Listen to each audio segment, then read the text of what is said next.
One. Hi, everybody. For those of you who don't know me, my name is Peter Llewellyn. I run the services at MedCommsNetworking.com and the associated websites. So information, services, resources, and so on for people who work in and around medical communications, medical education, medical publishing, and the associated businesses across the globe.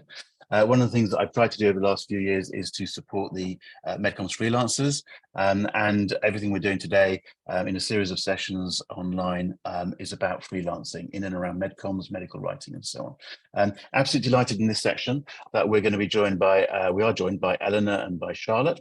I should say that Eleanor has just published an article in the most recent issue of Medical Writing, the journal from EMWA. You can find that journal up on the EMWA website. This month's issue, or June's issue, is all about freelancing. There's a bunch of articles in there. Eleanor's come online today to talk about coaching and mentoring, joined by Charlotte, who I know had some input into that article. So I'm going to sit back, Eleanor, let you crack on. Presentation Q&A around coaching and mentoring for freelancers. Brilliant. Thank you, Peter. Okay, I'm going to share the slides and hopefully those are the right ones. There we go. So hi, everybody. I am Eleanor Steele and I work as the MedComms Mentor.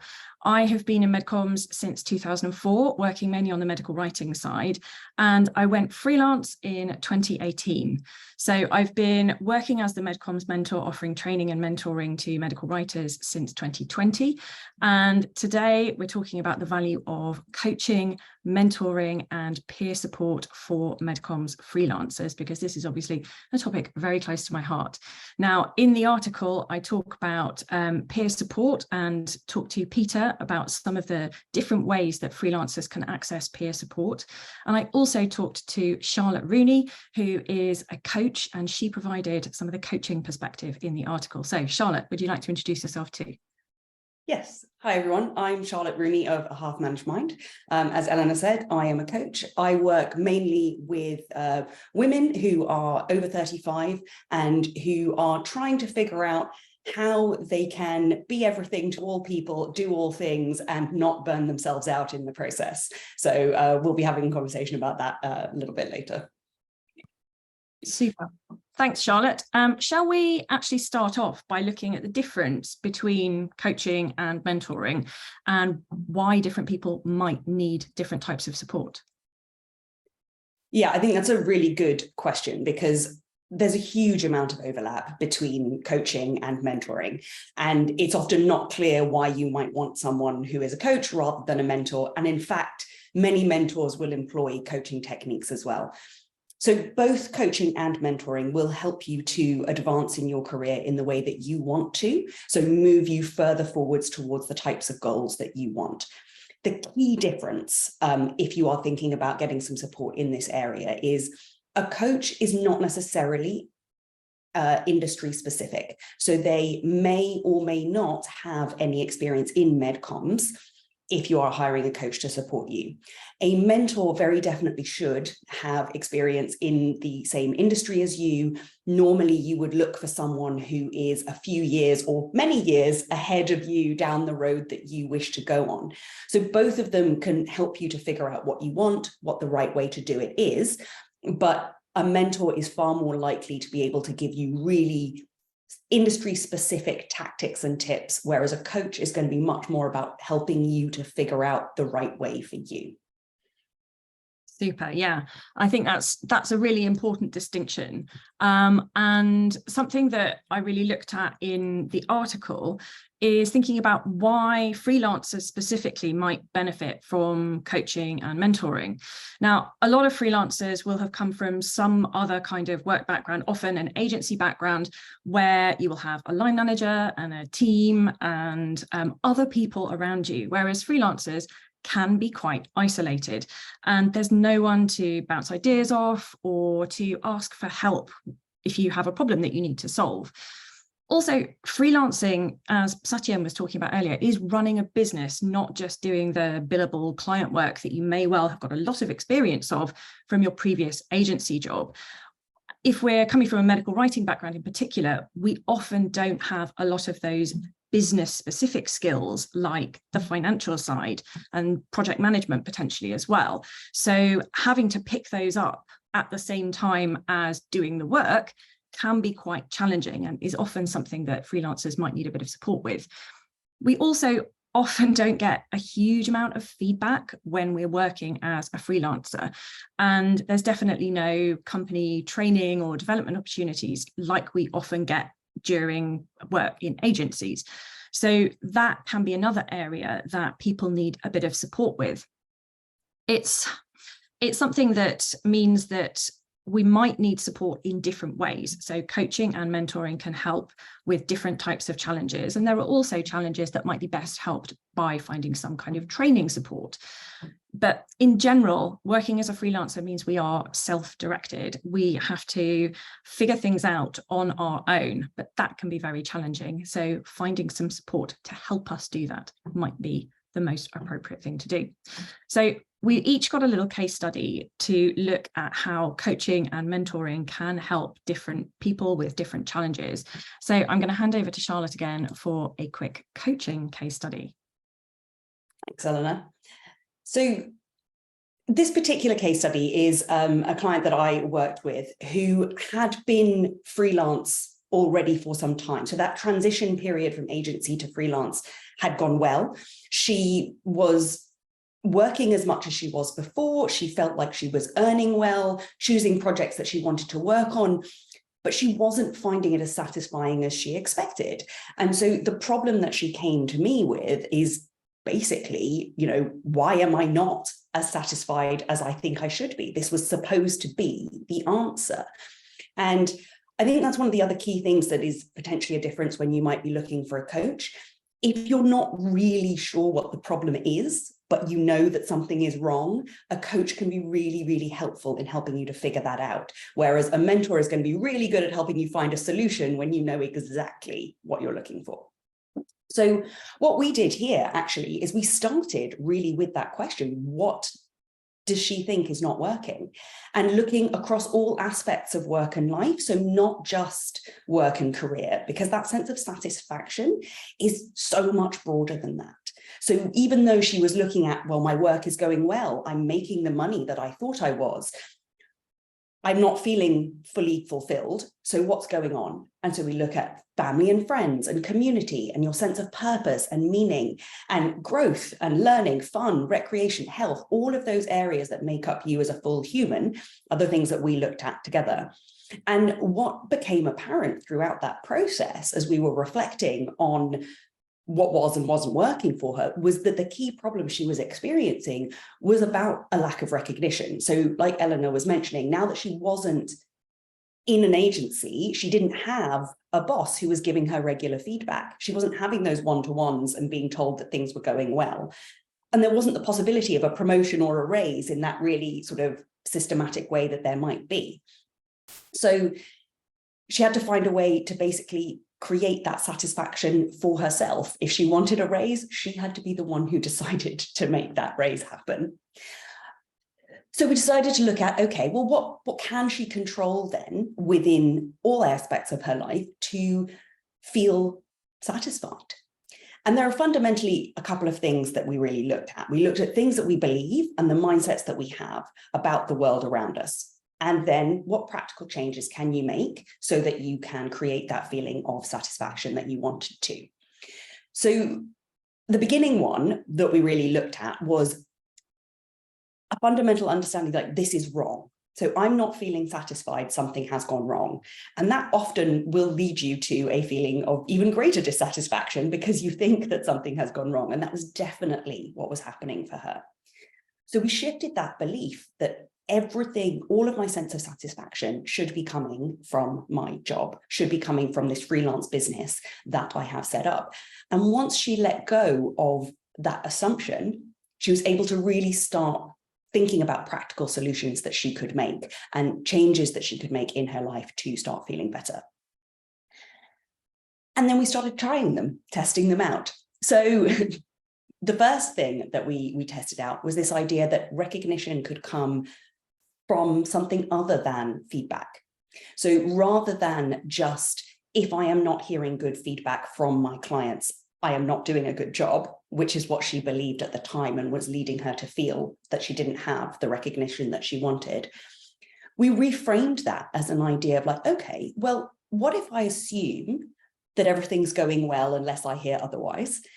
And what if I look at ways that I can create that sense of recognition and satisfaction for myself rather than relying on hearing it for someone else? And actually worked out really quite effectively. So some really simple changes that we made, and I recommend that everybody creates one of these if you don't have one already. Create a smile file where you keep screenshots of any, or copies of emails, any feedback that you do get about your work. Keep it somewhere so that when you have that feeling of I'm not getting feedback and recognition, you can go and look at your evidence and see that actually you do. The other thing that we looked at was looking for alternative sources of recognition within work and outside of work. So, for example, how can I tell that I am growing and learning through the work that I'm doing? Have I stretched myself in this particular project? Did I do something that I hadn't done before? Which also gave her a sense of advancement and satisfaction, being able to see that she was doing better than she had done before. And we also looked at the idea of what if you consistently try to work with the same people? And then you can build that kind of relationship, which means that you may have more open conduits for feedback. You may have opportunities to ask people for feedback based on that relationship. And the final piece, which really sort of sealed the deal for her, was we went back to that idea of you need to give yourself the raise if you want to see that recognition from a monetary standpoint. And so she did. She tried raising her prices for her next round of project bids and was able to win work at a higher price point and therefore able to create that monetary sense of recognition as well. Super. Thank you, Charlotte. I'm now going to give a quick mentoring case study too. So this is also someone who was an existing freelancer, and she approached me because she'd taken on a project that she needed some support with. We had an introductory call, and she told me that she hadn't really done that type of work before, but didn't want to turn it down. She felt like she had to take any work that was offered. And I said that I could, certainly help her tackle this new type of project, but I had some broader questions about why she was accepting work that she didn't feel confident about and hadn't actually tackled before. She confided that she found business development really hard, so always leapt at any opportunity that was offered to her. But then she ended up taking on too much and struggled with her work-life balance. So we decided together that it might be a good idea for her to sign up for a series of 4 sessions where we could work together on the project initially, but also looking at the things that she was struggling with in a broader business sense too. So we had an initial session where we did a bit of a deep dive on the specific project process. And we looked at things like pitfalls to avoid, any questions that she should ask to the client, and also potential solutions to the problems that she had picked up on. And this was all kind of very confidential, but we didn't actually need to go into the specific data or client to manage this process. We talked briefly about the therapy area, but we didn't even discuss which drug it was. It was all just looking at how to approach this kind of content and the kind of things that she needed to be thinking about. So after that initial session, she felt confident enough to actually do the work that she had committed to. And then we could get into the more interesting stuff too. So in the next session, we started by exploring her current situation, and that meant looking at her agency background and the kind of projects that she felt confident with and found interesting and satisfying, and also why she went freelance in the first place, which was really because she wanted a better work-life balance than she'd had in her agency job. So we looked at this from all sides. So looking at her working pattern, her financial needs, her current rates, and the financial cushion that she had, and then thought about this in terms of specific barriers to actually having the sustainable freelance career that she wanted. And those really came down to the fact that business development was something that she found hugely overwhelming. often because she'd never really had any exposure to business development during her agency role, and she felt very self-conscious doing any kind of networking. And if she did contact somebody, if they didn't immediately respond, she saw that as an automatic rejection and just decided that it wasn't worth pursuing. So we looked at this a bit further in the next session, looking at the freelance business mindset in more detail and talking about how a lot of the things that she was experiencing were very common across freelancers in any industry, really. And knowing that she wasn't alone and that other people were experiencing the same kind of things was actually very liberating for her and helped her take a few steps towards feeling more resilient about the whole thing. We also thought about some specific boundaries that would help her feel like she could have the career that she wanted. So defining what enough work would look like on a weekly and monthly basis, and how she could protect some hours within her working week for the non-billable business type work, so finance, business development, any training and development that she needed, while also protecting some time for the activities that she wanted to do outside of work. And we thought of some strategies together that could help her protect those boundaries. And this is very important to co-create, because if I just told her the things that worked for me, then it might turn out that they don't work for her. This has to be something that you really connect with. So we had to come up with things that she felt worked for her. Once we had done that, we thought about moving forward in the final session that we were working together and how she could really create that sustainable freelance career that she wanted.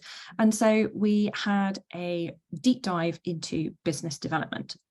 We thought about the clients that she had already worked with and agency contacts that she had from her previous job as well, and looked at how she could cultivate those, and also a few contacts that she wanted to avoid nurturing because she hadn't had a good experience working with them. Because we don't have to work with everybody as freelancers. We can decide who we want to prioritize working with and the kind of projects that we want to prioritize working on. We then thought about some sustainable tools and processes that she could use. So doing business development and networking in terms of little and often as an approach is much more sustainable than just thinking, well, once a year I'll do a big blast out to everybody that I've ever heard of. So keeping those contacts fresh is really important, but also making new connections on a regular basis, because often it takes a long time before some connections will actually come to fruition and work will materialize out of them. And so she had tools that she could use, and we worked together on things that she wanted to say that she could put into messages or talk to people about at networking events, so that she could get those initial conversations going and also nurture those connections as time went on. She had those 4 sessions and moved on, but we've kept in touch, which has been lovely. And I'm always very happy to hear news from people that I have had a mentoring relationship with. And I'll often, have a quick email conversation just to answer a few queries here and there.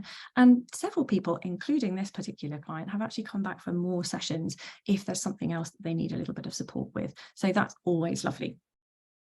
Okay. That is a quick snapshot of a couple of case studies for mentoring and coaching. But how can you find the right support? Now, I think Charlotte has a few suggestions here. Yes. So it can often be overwhelming to think, how do I find the person to support me, whether that is a coach or a mentor?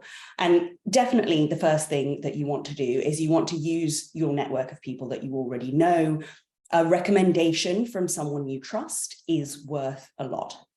That said, there's also, the basics. You can simply look on Google or LinkedIn for someone who advertises themselves as a mentor or a coach, and get in touch with them. Have a look at the type of content that they produce and put out to see whether it is someone who resonates with you and seems to have the type of experience and techniques that you think would be useful. I would, however, say that you definitely don't want to hire a coach or a mentor without having an introductory conversation with them. And they should be offering those to you free of charge. So if somebody wants to charge you for an introductory conversation, that would raise a flag for me.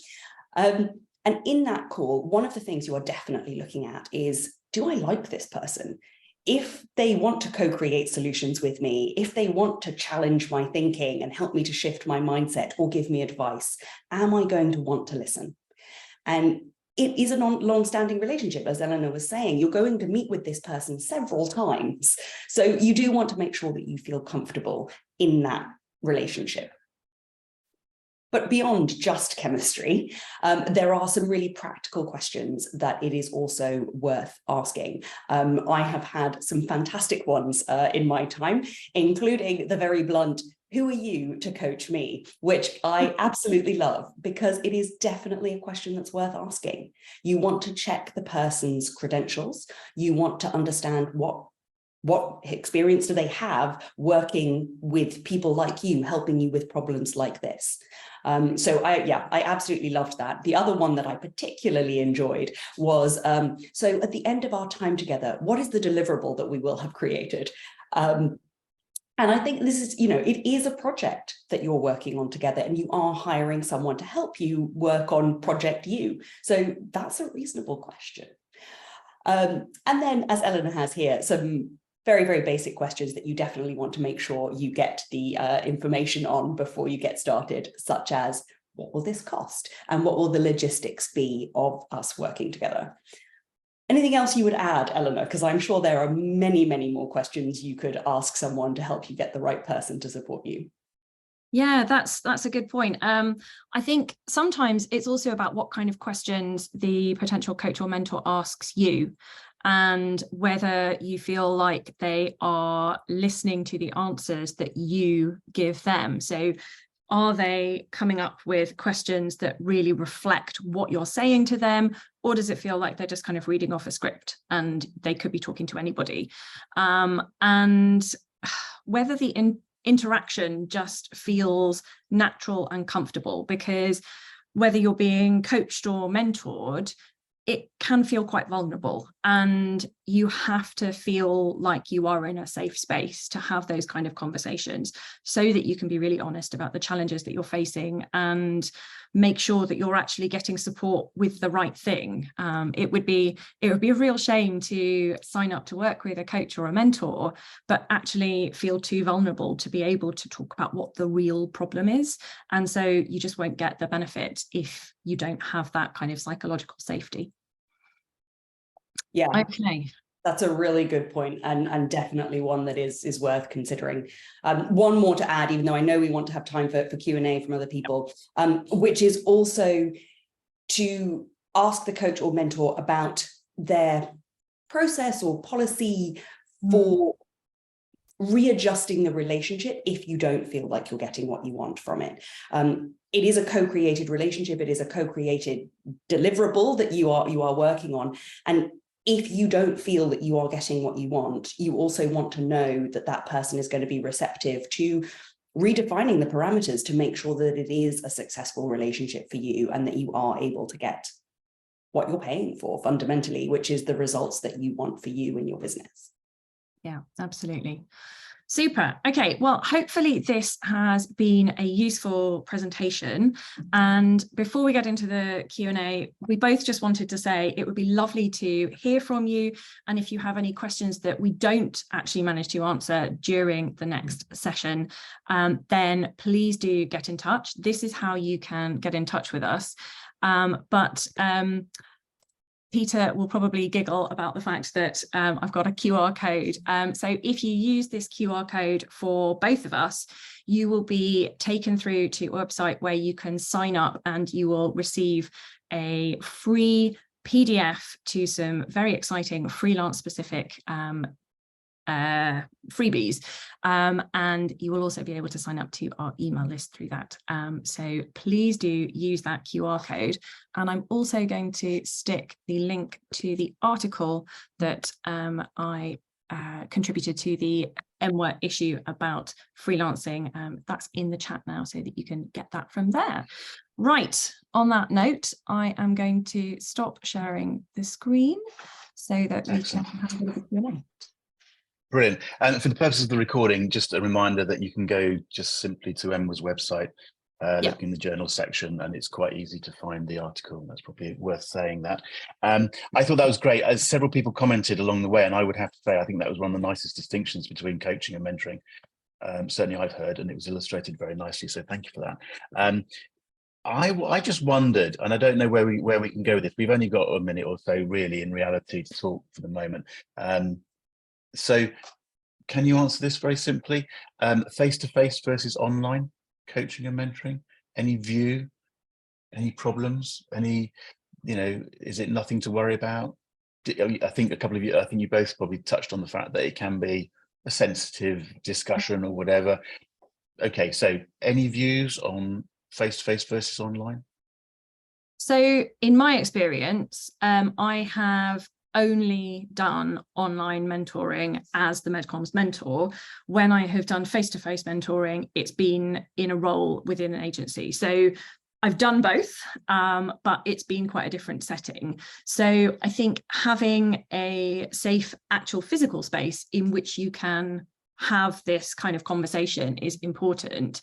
And it's often quite easy to do that online because you can set up a private Zoom or Teams or whatever call and do that from the privacy of your own home, rather than having to sort of have a conversation maybe in a cafe or something, if you're not actually working in the same company and able to book a meeting room. So I think that kind of ease of access makes it very well suited to an online interaction, but that might not suit everybody. And something that I talk about in my recent YouTube video about how freelancers can get support is how actually it might be much more accessible to have, for example, an asynchronous text-based conversation with somebody, probably a mentor rather than a coach, so that you can have that sort of safe space and time to process what you're talking about as well. So I think there are a lot of different approaches, and it really is just up to the individuals involved what's going to work best. Any views on that, Charlotte? I mean, part of this is building a relationship with people if you're coaching them. So any view on online versus face-to-face? So I would agree with everything that Eleanor said. I think online coaching is definitely growing a lot, and the benefit of doing it online as opposed to face-to-face is it does really increase the pool of options that you have, because you don't have to pick a coach who is within easy traveling distance to you. Many of my clients, for example, are in America. We would not be able to do our work together if we did it face-to-face. So very much do what feels right for you as the person who is engaging in the relationship. But I do like the online, in addition to everything that Eleanor said, because it does mean that I can find the perfect coach for me, even if they happen to be in Australia. Okay. I'm going to draw a line there, to be honest, because we've run out of time. But I do think that was really nicely done. And I'd encourage anyone watching this to follow up with you guys. You've given your contact details, or LinkedIn is a very easy way of doing that, okay? So I'm hoping that people will take advantage of that. I think also, Eleanor, in what you were saying, there's probably scope for a lot more discussion, which would be very relevant to a lot of freelancers in terms of business development. And that whole problem that we all wrestle with is whether we can knock on someone's door and ask the question. Or I think it was Demetrius early on when Charlotte was talking said, I think, ask if you provide a deliverable, ask for some feedback. Often we just don't ask the question, sort of thing. And maybe that's a useful little tip in there. But as I say, for today, I'm going to say huge thank you to both of you. I encourage people to contact you via LinkedIn. So can we just have a quick wave and say goodbye to everybody? Bye.